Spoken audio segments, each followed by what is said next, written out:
whenever and wherever I could. Diving remained and will continue to be an important part of my day-to-day existence. Back to my father. When my book Cold was reviewed in his favorite magazine, The Economist, he urged me to write something about diving. Later, as Parkinson's disease ravaged first his body and then his mind, he grew adamant. I told him there were problems with such a book. Many great works had already covered the topic, but few had found a wide readership. And there was the question of whether my style of writing suited the subject. Most of what I had read on underwater exploration tended toward either personal exploits or something close to a textbook. But as an author, I was partial to narratives shaped by science and history. After several years of reflection, I realized that what I had to write could not be limited to diving in the conventional sense, but instead would tackle what I came to think of as humanity's presence beneath the waves.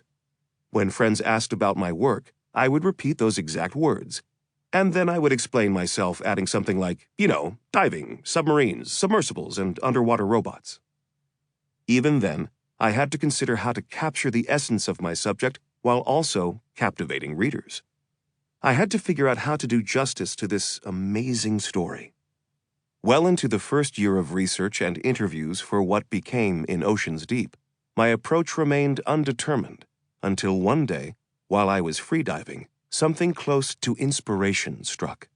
Afterward, of course, the book continued to evolve, and very late in the process, it went through a major change following an interview with the world's most famous female diver and underwater conservationist, Dr. Sylvia Earle. I never intended to write an unabridged treatise on humanity's presence underwater. I meant instead to create the kind of book that would leave a lasting impression.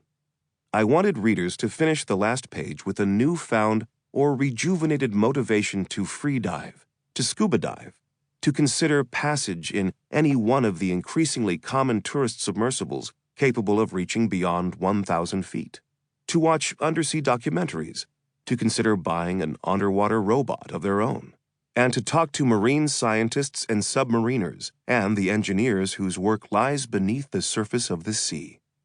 In other words, I wanted readers to embrace the part of our world that is shrouded by depth. I continue to hope that In Oceans Deep will bring attention to one of the most important yet under-discussed topics of our time. Past accomplishments and the feats being attempted today are barely known to the general public. Even among those who work underwater, knowledge is far too compartmentalized. For example, champion freedivers may know nothing about submersibles, and submersible pilots might know very little about the strange gas mixtures that allow divers to breathe below 1,000 feet. And the link between the ways in which humans access the underwater world and the struggle to protect our troubled oceans deserves far more consideration than it receives. While my father passed away before I even began to write this book, I was able to finish it only because of him. The reality that he is not here to appreciate the result is among the tragedies of my life. But for those who see value in this information, please know that at least half the credit goes to my late father. Without his occasionally nagging encouragement, In Oceans Deep never would have come to be. Chapter 1. Descent.